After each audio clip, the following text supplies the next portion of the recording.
बच्चों कैसे हैं आप सब। आज मैं आप सबके लिए लेके आई हूँ previous year questions on chapter 5 life processes. ये चैप्टर बहुत ही इम्पोर्टेंट है अगर मैं आपके सितंबर एग्जाम के पॉइंट ऑफ व्यू से कहूँ या फिर आपके फाइनल एग्जाम के पॉइंट ऑफ व्यू से कहूँ। ये चैप्टर इम्पोर्टेंट होने के साथ साथ लेंथी भी है, तो अगर आपने अभी तक इस चैप्टर को पढ़ा नहीं है या फिर रिवाइज करने का टाइम नहीं है, तो अगर आपने इन लाइफ प्रोसेस चैप्टर के प्रीवियस ईयर क्वेश्चंस को भी अच्छे से कर लिया तब भी आप अपने एग्जाम्स में अच्छा स्कोर कर सकते हैं, क्योंकि जनरली जो सितंबर एग्जाम में जो पेपर डाला जाता है उसमें टीचर्स प्रीवियस ईयर क्वेश्चंस ही डालते हैं। तो चलिए बिना टाइम को गवाए स्टार्ट करते हैं previous year questions on chapter life process. सबसे पहले है multiple choice question. Question number 1. As compared to terrestrial organisms, the rate of breathing in aquatic organism is. Question में कह रहे हैं टेरेस्ट्रियल ऑर्गेनिज्म के कंपैरिजन में एक्वाटिक ऑर्गेनिज्म का जो ब्रीदिंग रेट है वो कैसा है। वो फास्टर है because they need more oxygen for their survival, that is faster because the amount of dissolved oxygen in water is fairly low, it is slower because the amount of dissolved oxygen is water in fairly low, slower because the capacity of water of dissolving atmospheric air is limited.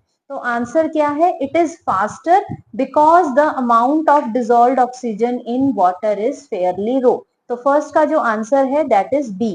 Then moving to the second question, the process in which loss of water in the form of vapor from the aerial part of the plant take place is X. वो process जिसमें पानी का जो loss है vapours के form में, उस process को हम क्या कह रहे हैं? एक्स। तो वो प्रोसेस क्या है वो आपको पता होना चाहिए, that it is transpiration. Which help in why, तो वो किस तरीके से प्लांट को हेल्प कर रहा है या फिर एटमोस्फेयर को हेल्प कर रहा है। तो एक्स एंड वाई रिस्पेक्टिवली आज transpiration, photosynthesis, transpiration and temperature regulation, translocation and movement of soluble product of photosynthesis, and last translocation and absorption of water and mineral from soil by root. तो correct answer is transpiration and temperature regulation, क्योंकि ये किसमें, ये temperature को regulate करने में, outside जो temperature है उसको रेगुलेट करने में ये हेल्प करता है। The salt present in tooth enamel, ये क्वेश्चन बहुत बार रिपीट हो चुका है तो इस क्वेश्चन पे आप स्टार लगा लीजिए। The salt present in tooth enamel is calcium phosphate. तो calcium phosphate is the salt which is present in tooth enamel. Moving to the next question, that is question number 4। Parasitic mode of nutrition is observed in, इनमें से किसका parasitic mode of nutrition है? तो वो है कुस्क्यूटा। कुस्क्यूटा का एक common name भी होता है दैट इज अमरबेल। तो अगर क्वेश्चन अमरबेल के नाम से आ जाए तब भी आपका आंसर यही होगा। Then temporary finger like extension on the cell surface to take the food is formed in, किस ऑर्गेनिज्म में स्मॉल फिंगर लाइक एक्सटेंशन होती है? तो आंसर इज अमीबा।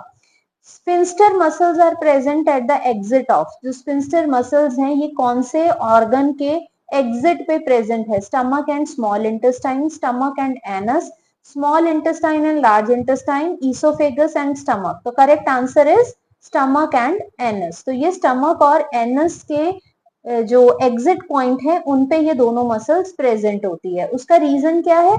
ये बैकफ्लो ऑफ फूड को प्रिवेंट करेगी, it prevents backflow of food. Next question, question number 7. During vigorous exercise, the occurrence of cramps in the outer muscle of an athlete is due to the conversion of pyruvate to. तो pyruvate किस में convert हो जाता है? जब हम बहुत ज्यादा एक्सरसाइज करते हैं तो उस टाइम पे जो हमारी मसल्स में जो पायरुवेट है वो किस में कन्वर्ट हो जाता है? That is in the lactic acid. इस टॉपिक पे आपको बहुत क्वेश्चन मिलने वाले हैं, आप अभी देखेंगे जैसे जैसे मैं आगे बढ़ती जाऊंगी। इस टॉपिक पे आपको फ्लो चार्ट्स भी हैं, आपको एमसीक्यूज भी हैं, आपको डायग्राम बेस्ड क्वेश्चन भी हैं।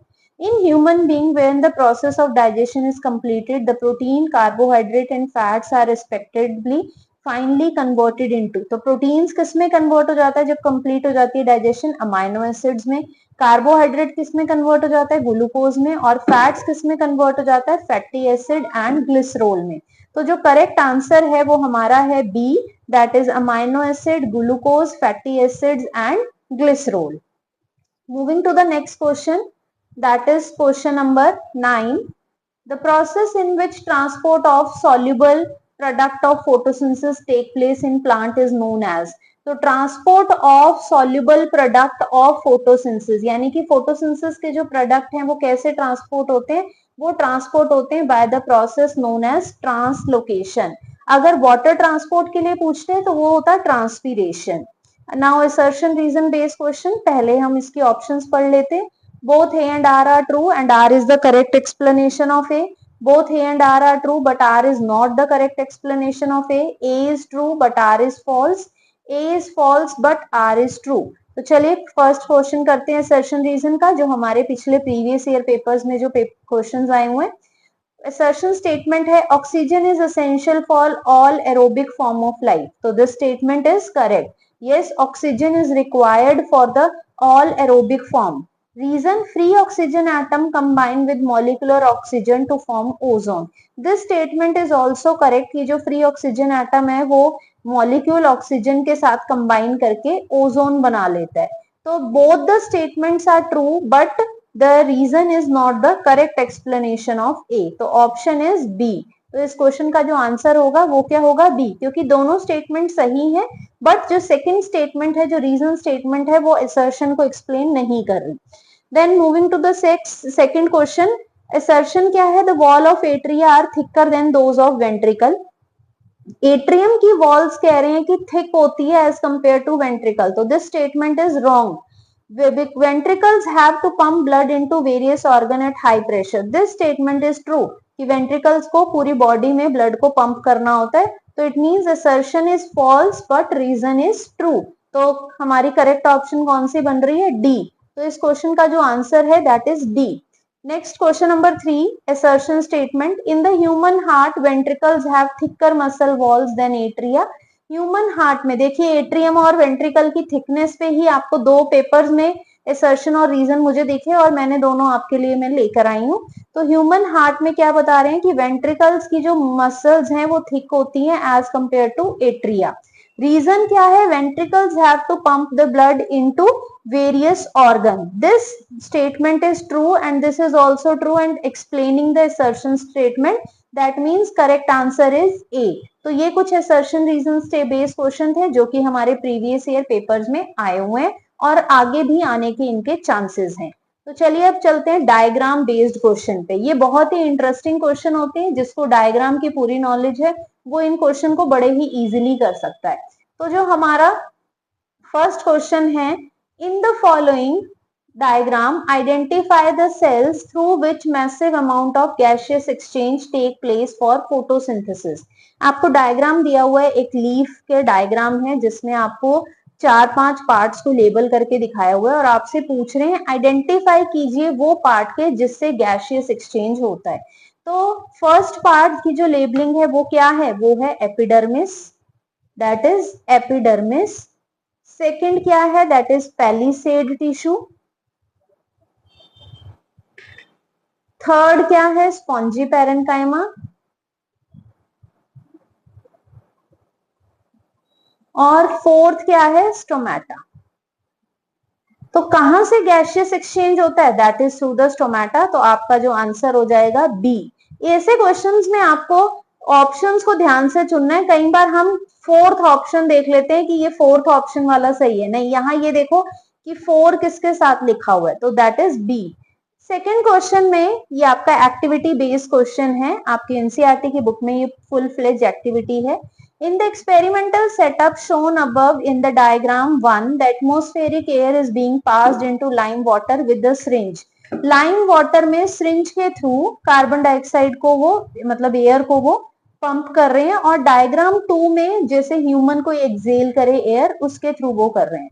The time taken for the lime water to turn milky in both the test tube is different. दोनों में लाइम वाटर जो है वो मिल्की होगा बट अलग अलग टाइम लेगा। गिव रीजन, इसका रीजन क्या है, तो इसका रीजन क्या है बेटा, जो हमारी एटमॉस्फेरिक एयर है उसमें भी कार्बन डाइऑक्साइड प्रेजेंट है और जो हमारी एक्सेल्ड एयर है उसमें भी कार्बन डाइऑक्साइड प्रेजेंट है, but the amount of carbon dioxide in the atmosphere is less. वो कितना है, 0.02%, और जो हमारी एक्सेल्ड एयर है उसमें कितना कार्बन डाइऑक्साइड है, दैट इज 4%। इसीलिए जो एक्सेल्ड एयर है उसमें जो कार्बन डाइऑक्साइड है वो ज्यादा होने की वजह से लाइम वाटर जो है वो बहुत जल्दी मिल्की हो जाएगा। Lime water turns milky in no time, या मैं कहूँ वेरी इजिली। ठीक है, तो ये था हमारा क्वेश्चन। चलिए थर्ड क्वेश्चन की तरफ। यहाँ पे आपको डाइजेस्टिव सिस्टम का डायग्राम ड्रॉ करके दिया हुआ है और उसमें कुछ लेबलिंग्स की हुई है। आपसे पूछ रहे हैं identify the option that indicate the correct enzyme that is secreted in location A, B and C. तो जो ए पार्ट है ये क्या हो जाएगा, हमारा माउथ है, ये है स्टमक, और ये है स्मॉल इंटेस्टाइन का पार्ट। तो माउथ में कौन सा एंजाइम प्रेजेंट होता है, माउथ में होता है salivary amylase.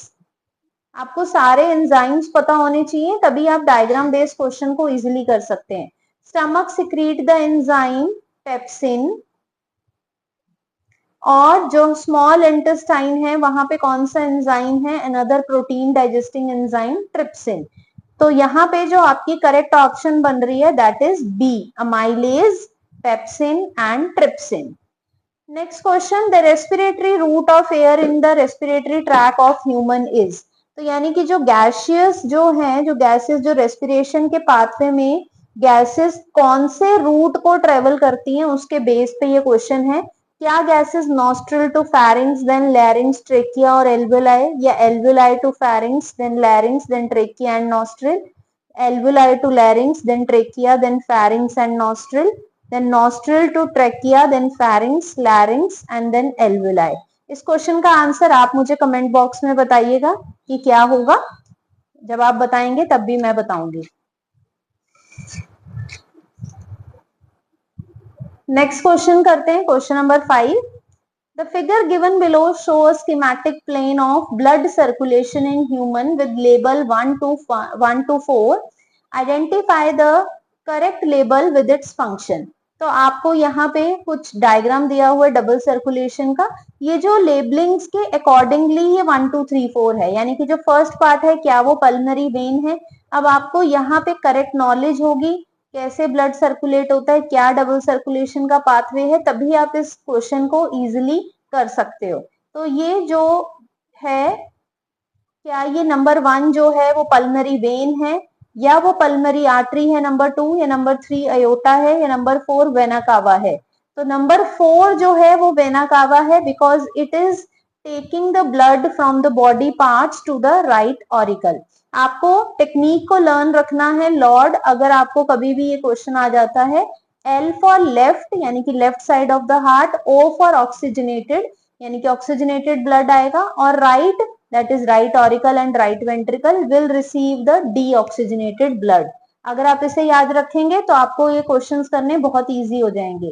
That is left side of the heart यानी कि left auricle and ventricle oxygenated blood receive करते हैं, और जो right auricle and right ventricle है ये कौन सा ब्लड रिसीव करते हैं, डीऑक्सीजनेटेड ब्लड को ये रिसीव करते हैं। तो correct answer is vena cava that take blood from body parts to the right auricle. Next question जो आपका डायग्राम बेस्ड क्वेश्चन है वो है identify the process involve as X, Y and G. अब प्लांट है, प्लांट से oxygen gas liberate हो रही है, प्लांट से कार्बन डाइऑक्साइड गैस लिबरेट हो रही है, और वाटर। तो कौन सा ऐसा प्रोसेस है जिसमें प्लांट ऑक्सीजन को रिलीज करता है, दैट इज फोटोसिंथेसिस। कौन से प्रोसेस के थ्रू प्लांट कार्बन डाइऑक्साइड को रिलीज करता है, that is respiration.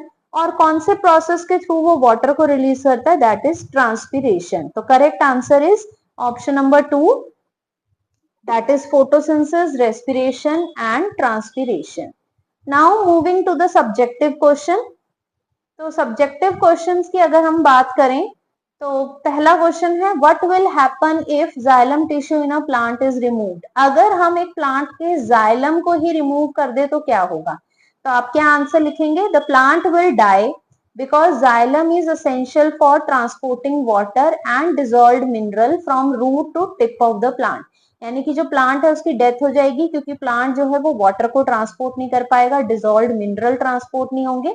Next question, what will happen if we are injured and start bleeding. अगर हमें इंजरी हो जाए और हमें ब्लीडिंग होनी स्टार्ट हो जाए तो उसी टाइम पे जो हमारी बॉडी में जो ब्लड में जो प्लेटलेट्स प्रेजेंट होते हैं वो क्लॉट कर देंगे और ब्लीडिंग को स्टॉप करेंगे, यानी कि the platelet will causes clot and the stop bleeding at the site of injury, जहां पे इंजरी हुई है वहां पे वो एक्शन में आ जाएंगे। ये 2 मार्क में क्वेश्चन आया हुआ था। देन नेक्स्ट क्वेश्चन एक 3 मार्कर क्वेश्चन है जिसमें 3 डिफरेंट सब पार्ट्स हैं। फर्स्ट पार्ट है what is the first step in the breakdown of glucose during aerobic and anaerobic respiration, where does it take place.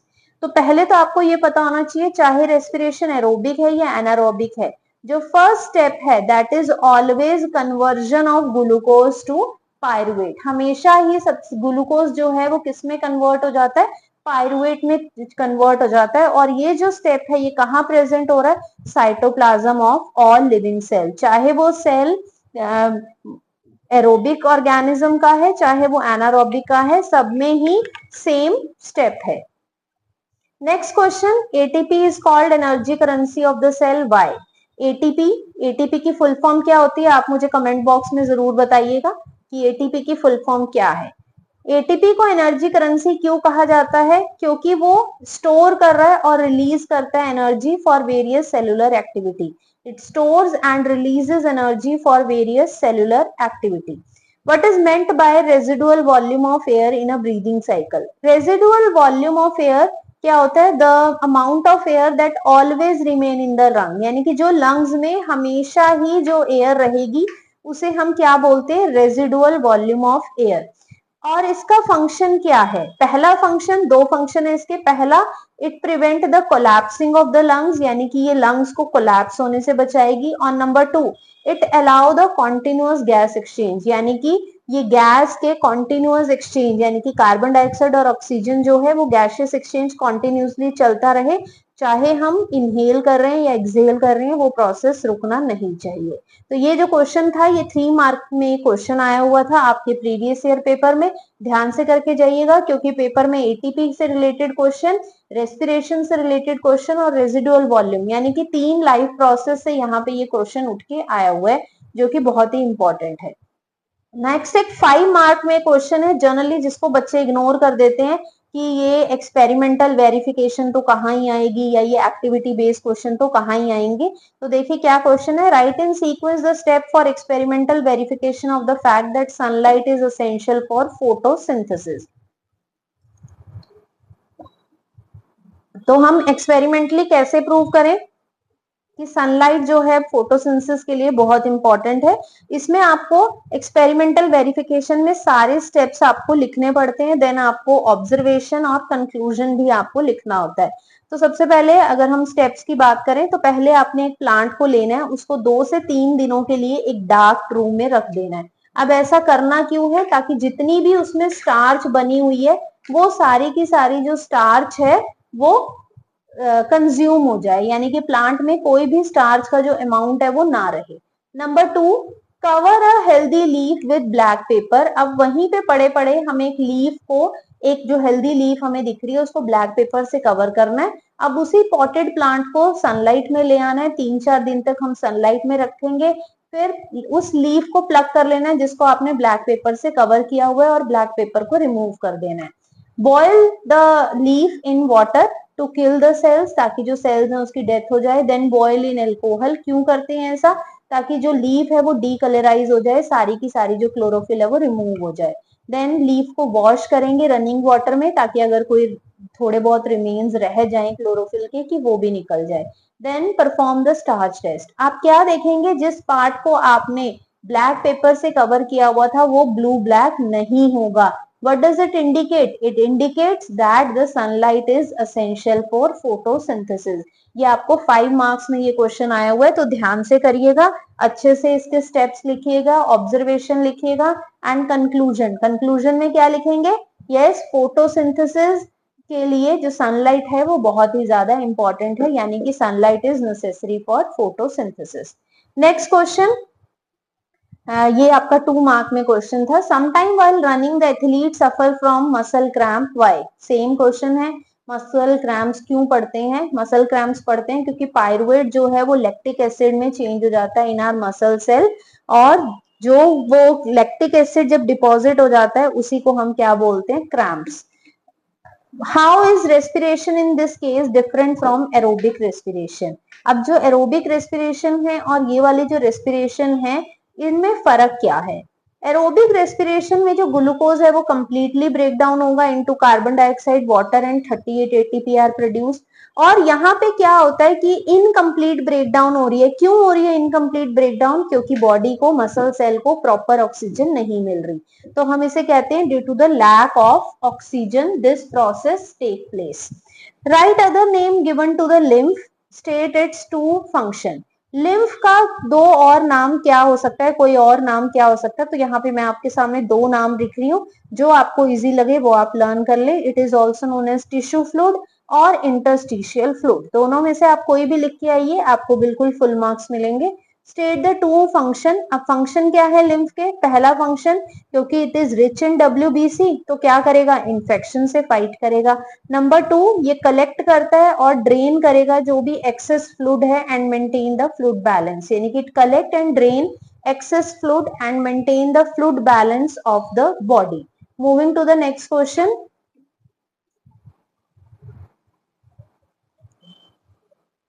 Design an experiment to demonstrate that carbon dioxide is essential for photosynthesis. अब हमारे पास same experimental based question आ गया है photosynthesis से, nutrition से।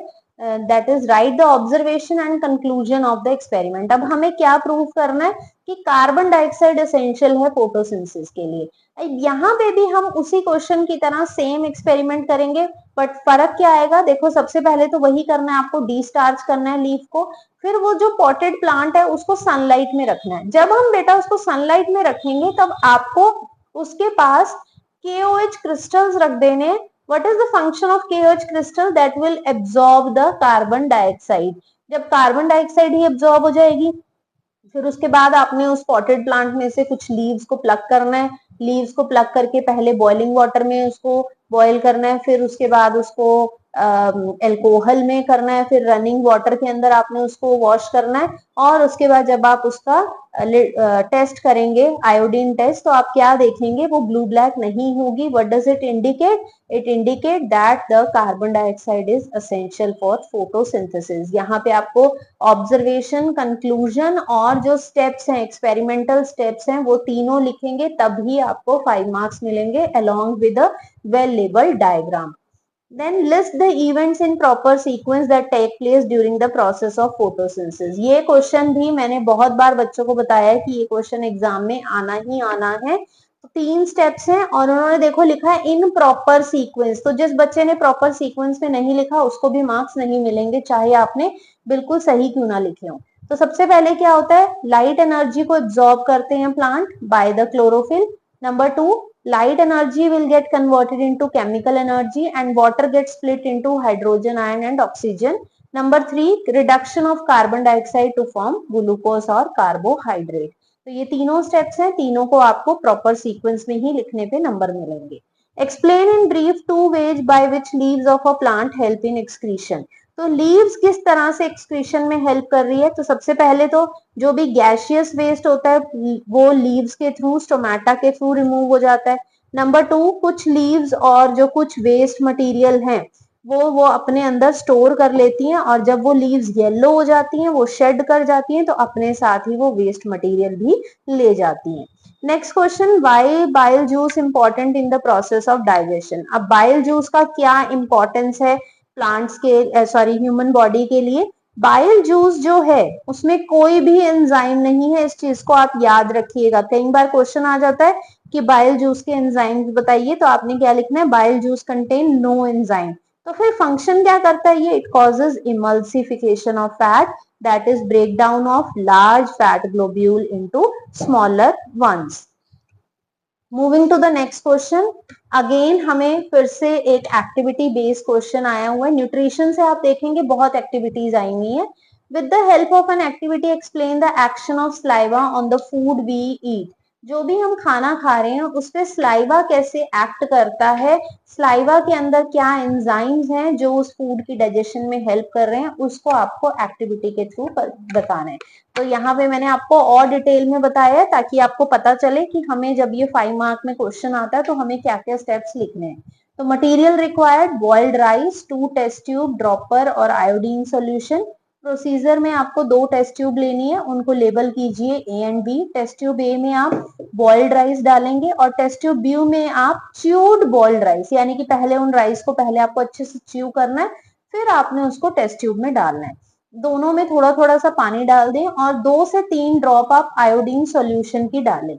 आपने जब iodine solution डाला तो ऑब्जर्वेशन क्या आई आपकी, जो टेस्ट ट्यूब ए थी उसमें तो राइस का जो कलर था वो चेंज हो गया टू द ब्लू ब्लैक, और जो बी थी उसमें कोई कलर चेंज नहीं हुआ। रीजन क्या है, because the test tube B में च्यूड फूड है। अब च्यूड फूड क्या कर रहा है, कंक्लूजन क्या देंगे आप, जो स्लाइवा है, स्लाइवा में क्या प्रेजेंट है, स्लाइवा में प्रेजेंट है salivary amylase. This salivary amylase will break down the starch into simple sugar. As a result, the iodine solution is not able to give the test. तो जिसकी वजह से आयोडीन ने अपना टेस्ट नहीं दिया। तो ये तो थे कुछ प्रीवियस ईयर के क्वेश्चन। वैसे तो क्वेश्चंस और भी थे, बट मैंने जो रिपीटेड क्वेश्चंस थे उनको नहीं लिया, या मैं कहूँ जो इम्पोर्टेंट जो बार बार रिपीट हो रहे थे मैंने उन्हीं की आपके लिए ये एक वीडियो बनाई। अब मैं बात करूंगी जो इस बार जो सीबीएसई ने हमें सैंपल क्वेश्चन पेपर दिया है, उसमें सीबीएसई ने हमारे लिए क्या क्या क्वेश्चंस डाले हैं related to the chapter life process. अगर आप चाहेंगे तो मैं आपको इस पूरे सैंपल क्वेश्चन पेपर को आपके सामने डिस्कस करके दिखाऊंगी, बट उसके लिए आपको मुझे कमेंट बॉक्स में जरूर बताना होगा कि मैम एक वीडियो जरूर बनाइए सैंपल क्वेश्चन पेपर की, क्योंकि बेटा जितने भी आपके सितंबर एग्जाम होने हैं या फिर आपके प्री बोर्ड्स होने हैं उसमें क्वेश्चंस जो हैं वो टीचर जनरली इन्हीं में से डालने वाली है, ताकि आपको नॉलेज हो जाए कि किस तरीके का पेपर आना है। पर जब तक आप नहीं बोलेंगे मुझे, जब तक मैं नहीं बनाऊंगी। तो पहला question, select the group in which all the organism have same mode of nutrition. तो वो ग्रुप को सेलेक्ट करना है जिसमें ऑर्गेनिज्म का सेम मोड ऑफ न्यूट्रिशन है। तो ये भी न्यूट्रिशन का ही चैप्टर है, देखिए। तो cuscuta, yeast, legume, leech and tapeworm, cactus, ticks, lice, leech and cow, cuscuta, ticks, lice, leech and tapeworm, cactus, grass, lice, line and tapeworm. तो इसमें जो करेक्ट आंसर बन रहा है वो बन रहा है सी। रीजन क्या है, कुस्क्यूटा, टिक्स, लाइस, लीच और टेपवर्म ये सारे क्या हैं, ये सारे पैरासाइट्स हैं जो कि ह्यूमन या फिर अदर एनिमल्स या फिर प्लांट की बॉडी पे एग्जिस्ट करते हैं और उनसे अपना न्यूट्रिशन ऑब्टेन कर रहे हैं। नेक्स्ट क्वेश्चन है, which of the following option indicate the product formed after breakdown of glucose in our muscle cell when there is lack of oxygen. Again respiration से आपके फ्लो चार्ट से question उठ के आया हुआ है। मैंने ये क्वेश्चन अभी भी आपके साथ डिस्कस किया था, अगेन डिस्कस कर रही हूँ। तो आंसर क्या आएगा, B, that is lactic acid plus energy. तो देखिए 2 मार्क तो यहीं पे इस चैप्टर से हो गए। अब अगर मैं आगे आपके साथ डिस्कस करती हूँ तो एक क्वेश्चन जो है हमें केस बेस्ड में आया हुआ है। तो Neha consumed boiled sweet potato and boiled eggs for breakfast. Neha ने बॉइल्ड स्वीट पोटैटो और बॉइल्ड एग्स खाए। Help her by understand some step in the process of digestion of the food taken by her by answering the questions below. Which of these food item is rich in protein. तो protein में कौन सा food item rich है, eggs. तो आपको ये इसका answer लिखेंगे। इन which part of the alimentary canal is the digestion of this component initiated. तो इस कंपोनेंट की जो डाइजेशन है वो कहाँ पे स्टार्ट होगी, वो स्टार्ट होगी स्टमक में। Name the enzyme condition required and the gland associated with the digestion here. Name the enzyme. तो एंजाइम कौन सा है, एंजाइम इज पेप्सिन। और कंडीशंस रिक्वायर्ड, उसको कैसी कंडीशंस चाहिए, उसको पीएच चाहिए अराउंड 2। क्यों चाहिए उसको पीएच अराउंड 2, क्योंकि जो पेप्सिन है वो इन्हीं कंडीशंस में ही एक्टिवेट होगा और तभी वो प्रोटीन डाइजेशन का काम करेगा। And the gland associated with the digestion here. कौन सा ग्लैंड एसोसिएटेड है, is it a exocrine gland और द एंडोक्राइन ग्लैंड। तो आंसर आएगा exocrine gland is associated with it. कौन सा, एक्सोक्राइन, EXOCRINE, एक्सोक्राइन ग्लैंड। तो ये हमारा ए पार्ट का क्वेश्चन का आंसर है। और करके कह रहे हैं विच of these food atom contain fats, how is it digested. तो इसमें कह रहे हैं कि फैट किसमें होगा और वो कैसे डाइजेस्ट होगा। विच of these food item is rich in starch, how is it digestion is initiated. तो फैट्स का भी जो आप आंसर देंगे वो भी आप एग्स ही देंगे, क्योंकि एग्स जो होते हैं वो protein as well as fat दोनों ही प्रेजेंट है। और स्टार्च किस में प्रेजेंट है? स्टार्च प्रेजेंट है स्वीट पोटैटो में, यानी कि जो पोटैटो है उसमें क्या प्रेजेंट है? स्टार्च प्रेजेंट है। How is it digested? तो इसकी डाइजेशन का आपका पूरा प्रोसेस आ जाएगा। और पोटैटो कैसे डाइजेस्ट होंगे? वो डाइजेस्ट होंगे सबसे पहले माउथ में डाइजेशन स्टार्ट होगी, फिर उसके बाद जो है वो स्मॉल इंटेस्टाइन में डाइजेस्ट होंगे। देन एग्स जो है, फैट कैसे डाइजेस्ट होता है? फैट डाइजेशन के लिए सबसे पहला जो प्रोसेस है वो है इमल्सिफिकेशन ऑफ फैट, यानी कि बड़े बड़े जो फैट के ग्लोब्यूल्स हैं उसको तोड़ा जाएगा। इमल्सिफिकेशन ऑफ फैट कैसे होगा? By the action of bile juice. Bile juice उस पे एक्ट करेगा। देन उसके बाद जो पेनक्रियाटिक लाइपेज है वो एक्ट करेगा, और इसी के साथ साथ इंटेस्टाइनल लाइपेज भी एक्ट करेगा। तो ये तीनों आप नाम लिखेंगे तभी आपको टीचर मार्क्स देगी। तो इंटेस्टाइनल लाइपेज ये तीनों मिलके उसको डाइजेस्ट करेगी। Then the figure given below represent the part of the human alimentary canal. Which of these part will have the maximum amount of digested food as soon as the process of digestion is completed? तो सबसे ज्यादा जो digested food किसमें होगा? वो होगा O में। O क्या है? O है small intestine। तो स्मॉल इंटेस्टाइन के अंदर जो है वो सारी कंप्लीट डाइजेशन होती है, इसीलिए उन्होंने कहा ना as soon as the process of digestion is completed. जैसे ही डाइजेशन का सारा प्रोसेस कंप्लीट हो जाएगा तो आपको जो डाइजेस्टेड फूड है वो कहाँ मिलेगा? स्मॉल इंटेस्टाइन में ही। तो इसके अलावा एक और क्वेश्चन है विजुअली इम्पेयर्ड स्टूडेंट्स के लिए, how will digested food be taken up by the alimentary canal? जो डाइजेस्टेड फूड है वो एलिमेंट्री कैनाल के थ्रू कैसे जाएगा और कैसे, यानी कि इस क्वेश्चन में आपको पूरा डाइजेशन का प्रोसेस लिखना होगा। कैसे माउथ में डाइजेशन, माउथ नहीं सॉरी, वहां से आएगा आपको, हाँ माउथ से स्टार्ट होगा, माउथ के बाद स्टमक आएगी, देन आपकी small intestine, large intestine, action of pancreas, action of liver. तो ये पूरा आएगा तभी ये जो आपका क्वेश्चन है वो कंप्लीटली बन पाएगा। इसके साथ ही मैं आपको यहाँ ये भी बताना चाहूंगी कि अब की बार जो सीबीएसई ने जो अपना सैंपल पेपर इशू किया है उसमें उन्होंने पेपर पैटर्न को भी चेंज कर दिया है। मैंने इसकी एक फुल वीडियो बना दी है। अगर आपको अभी तक नहीं पता कि कैसे पेपर पैटर्न आने वाला है तो उस वीडियो को जरूर देखिएगा, मैं डिस्क्रिप्शन में उसका लिंक जरूर डाल दूंगी। और मैंने जैसे कि पहले भी कहा कि आप मुझे से अगर चाहते हैं कि मैं इस सैंपल क्वेश्चन पेपर को पूरा सॉल्व करके दिखाऊं तो आप मुझे कमेंट बॉक्स में जरूर बताइएगा। और वीडियो कैसी लगी ये भी जरूर बताइएगा, और नेक्स्ट आप किस चैप्टर पे वीडियो चाहते हैं वो भी मुझे कमेंट करके जरूर बताइएगा। Thank you.